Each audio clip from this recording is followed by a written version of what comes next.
No matter how rich, famous, or reputable you become by cheating others, if that wealth is built on the hardship and ruin of other people's lives, the ending is rarely a good one. In this video, I'll be telling you the story of the person who started the Ponzi scheme, or as Thais commonly call it, the pyramid scheme, a scam that preys on greed and has left countless victims penniless. Even though this trick is already over 100 years old.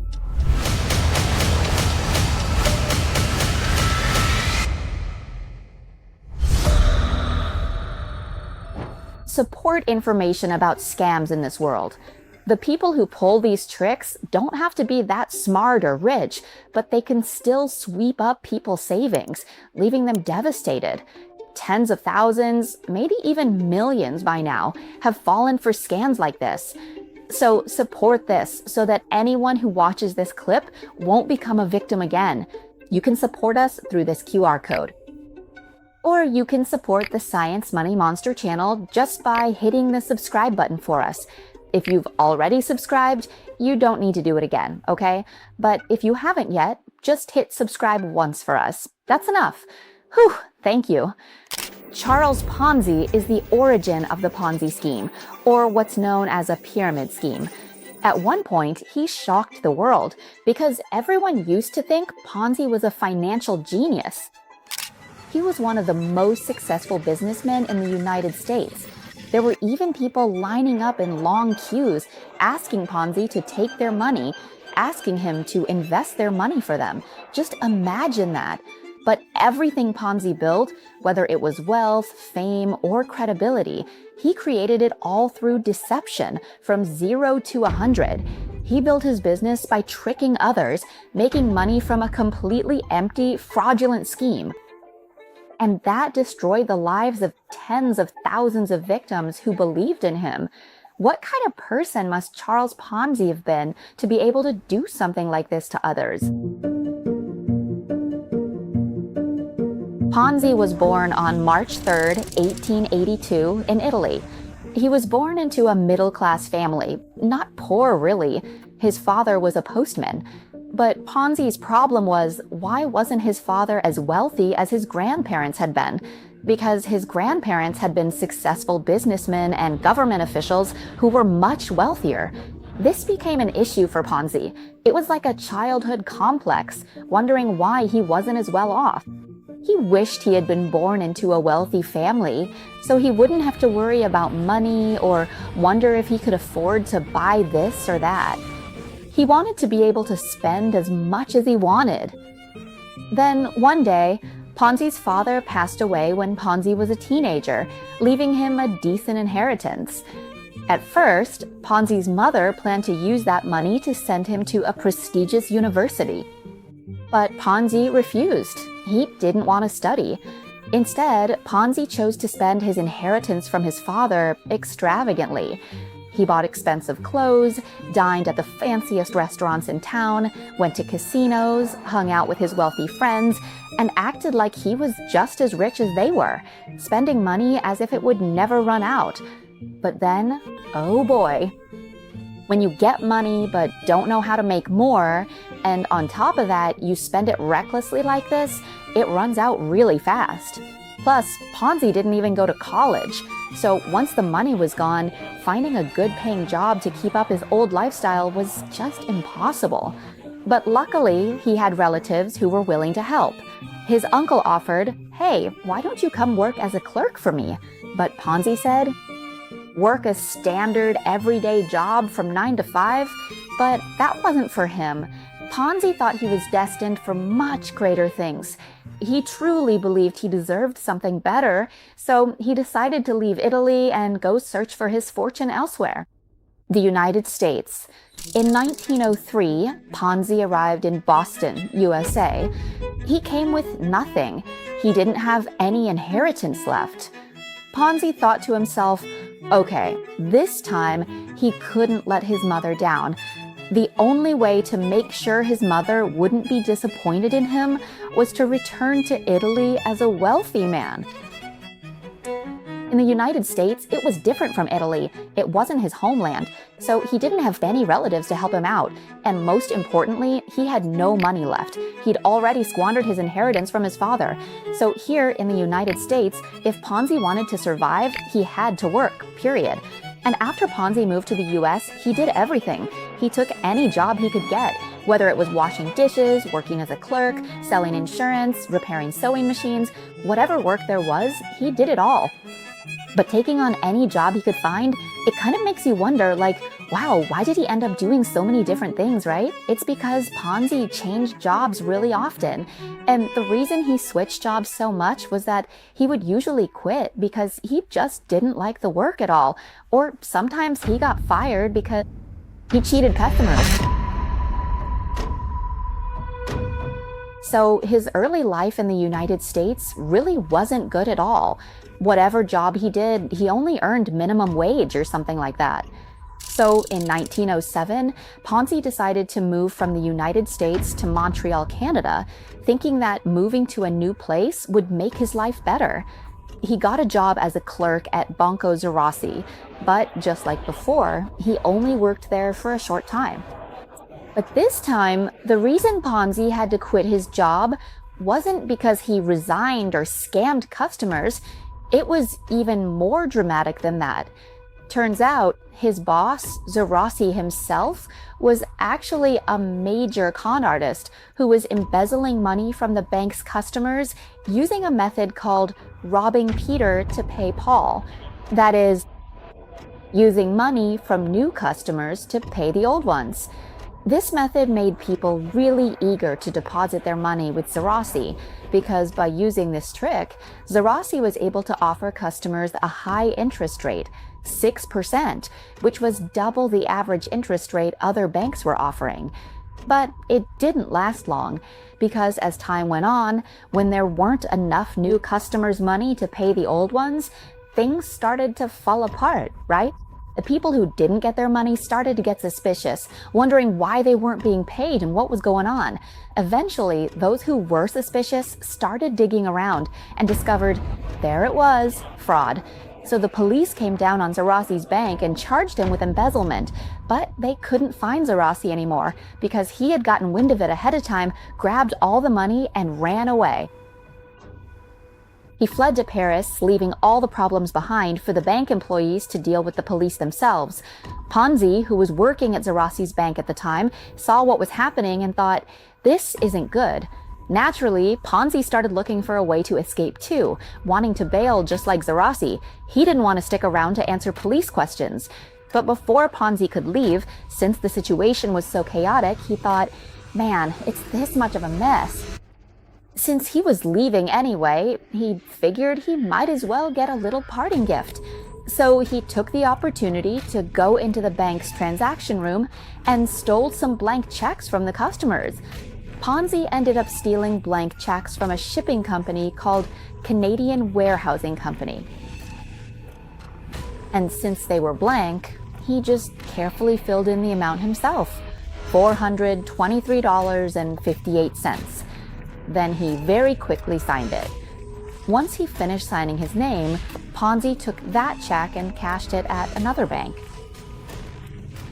And it turned out that bank caught on that the signature on the check was forged. So Ponzi was arrested by the police and ended up serving 3 years in St. Vincent de Paul prison. He was caught and sent to jail. So you'd think he'd have learned his lesson, right? Not at all. This was just the very early stages of Ponzi's notorious and massive, unprecedented financial crime spree.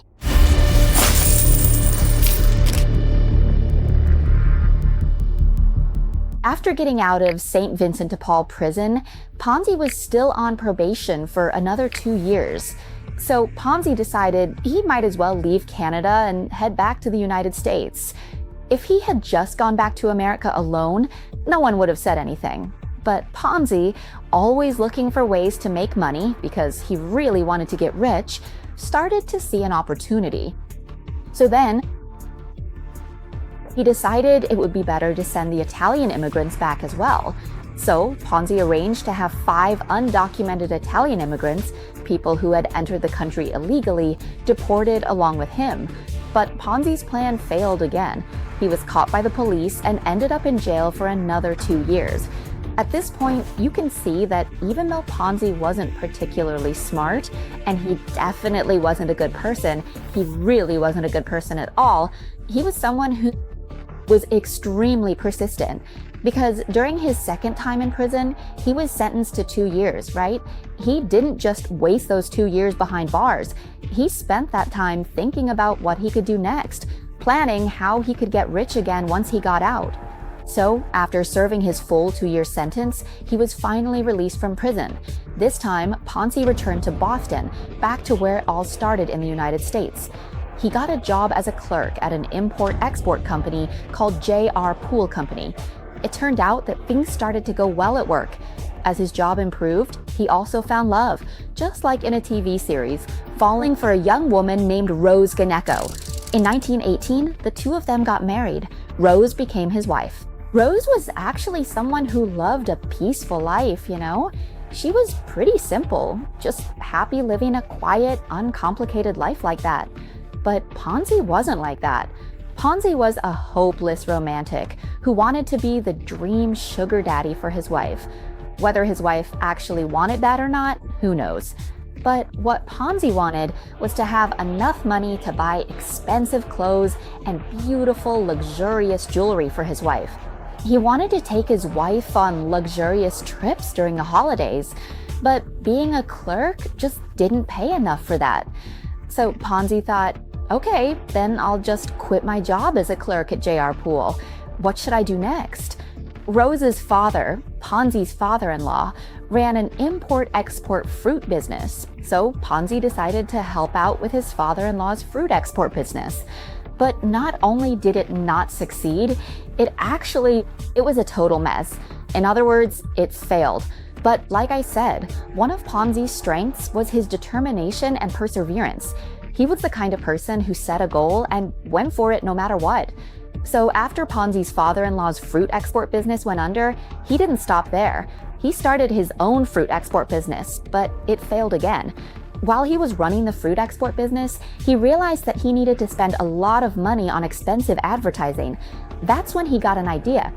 Hey, if that's the case, why not start a magazine to collect advertising fees from others? So Ponzi decided to try again and launched his own magazine called Traded Guide.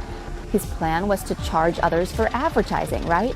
And with this Traded Guide magazine, Ponzi invested in distributing free copies to as many as 100,000 companies. He spent a total of $35,000 on this. At this point, he thought, all right, I've gone this far. He figured that all these companies would have to advertise with him, and he expected to make about $80,000 back. Wow, that would be easy profit. But in the end, this business made Ponzi go bankrupt yet again. He failed one more time. Still, Ponzi didn't give up. He went to the bank and said he wanted to take out another loan to start a new business. The bank told him they'd be happy to close his account for him. They'd rather close his account than lend him even a single cent more. But believe it or not, no matter how many times he failed or how many times the bank turned him down, none of it crushed Ponzi's dreams. His desire to get rich was just too strong. Then, in the year 1919, Ponzi found a brand new inspiration. At that time, Ponzi had been in contact with a business contact living over in Spain, right? He sent a letter to this Spanish person, and when the Spaniard sent his response back, he included something with the letter called an IRC, or International Reply Coupon. These IRCs were used for sending mail across international borders, so you wouldn't have to bear the burden of buying return postage stamps for the recipient. When Ponzi saw these IRCs, he had a light bulb moment. This is what's called IRC arbitrage. Arbitrage means making a profit from the price difference of assets in different countries. So IRC arbitrage is basically buying IRCs from countries where the currency is weaker and selling them in countries where the currency is stronger. For example, Ponzi. He bought IRCs from Italy, where the currency was a bit weaker, and sold them in the United States, where IRCs were a bit more expensive. That small difference in price? That's arbitrage. Even though the difference is small, it's a guaranteed profit with no risk. Most importantly, it was legal. So Ponzi thought, if just one IRC, you'd only make a very small amount of profit from just one, right? So the theory is simple. If you buy a massive quantity of IRCs and sell a lot of them, you'll generate a significantly larger amount of profit. Ponzi named this new business the Security Exchange Company. But after running it for a while, things didn't exactly go according to his original plan, because the profit you get from IRCs, if you compare it, the small profit from IRCs just isn't enough. Buying IRCs from one country and shipping them to sell in another just isn't worth the shipping costs. Ponzi already knew about this, but other people don't know yet. And before anyone else finds out, this Avatar IRC business, or whatever it is, isn't the golden goose everyone thinks it is. Installment payment. Then I had a sudden idea. Remember when Pri went to work for Brancos Rossi? Well, back at that time, Pri learned something. Specific knowledge, really deep knowledge, about cheating money by robbing Peter to pay Paul. So she integrated the RP, Tray I, and RC with that technique of robbing Peter to pay Paul, mixing the whole thing up. She announced that she was raising funds. Anyone who wanted to invest could come and invest in her Apetard IRC, and she would pay out really high returns. So when Ponzi first made this announcement and started this business, there were people who invested with Ponzi in the first month, up to 18 people.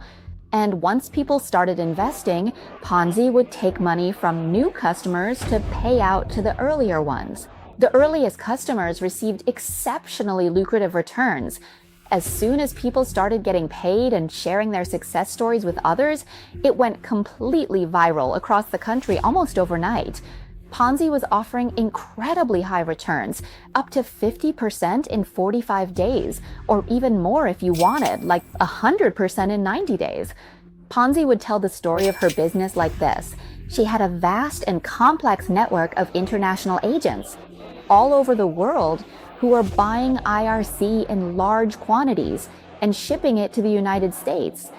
But if anyone tried to press Ponzi for more details, like, hey, how is it possible to make that much money? Ponzi would answer, I can't give you those details because it's a trade secret.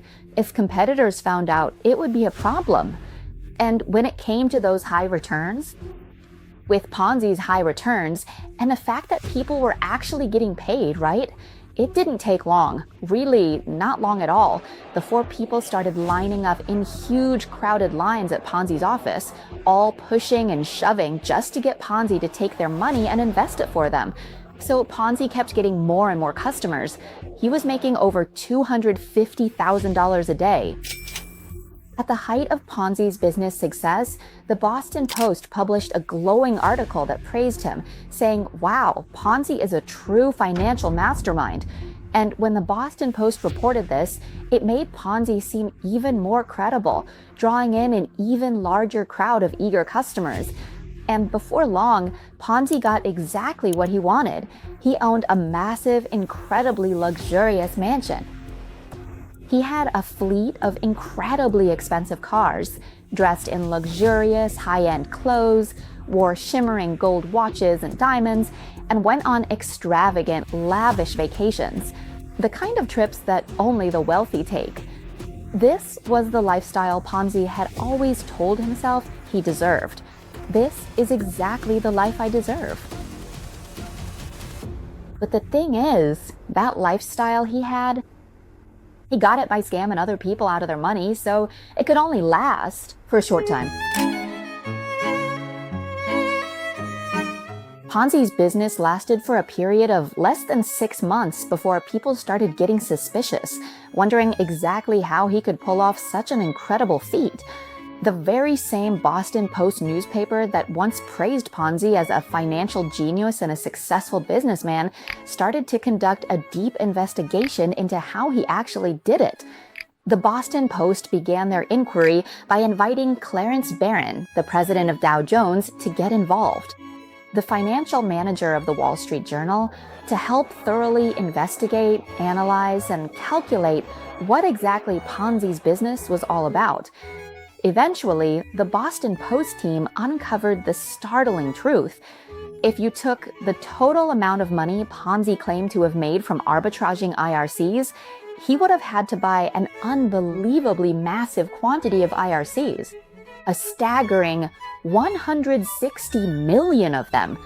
But the reality was that the total number of IRCs circulating in the entire world was a mere $27,000.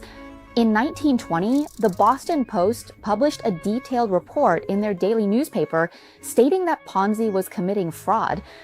As soon as the police saw this, of course, they took action and launched an investigation immediately. And so, Ponzi's scheme came crashing down. Tens of thousands of victims lost their money. Some lost their entire life savings. Basically, thousands and thousands of lives were ruined. This time, Ponzi was sentenced to a total of 5 years in prison. Only 5 years? That's so little. It really was a light sentence. He was sentenced to 5 years, but in reality, he only served 3. After just 3 years in prison, Ponzi got out and started all over again. He opened a new company called the Charpon Land Syndicate, investing in land around Jacksonville in the United States. He was clearly planning to launch Ponzi Scheme Season 2. But the land around Jacksonville was actually notoriously difficult to work with. It was just poor quality land. So Ponzi Scheme Season 2 got busted practically in the blink of an eye before there were any serious victims. This time, Ponzi was sentenced to 7 years in Massachusetts for his second offense. He served the full 7 years, and by the time he finally got out, he was probably thoroughly exhausted and broken down. After all of that struggle, and after spending time in prison a total of 4 different times, Ponzi really didn't have the energy to start up any more elaborate scams. He spent the entire remainder of his life living in extreme poverty. Ponzi eventually passed away at a local charity hospital in Rio de Janeiro in 1949. In the very end, his body was buried in the ground as a completely penniless and poor man.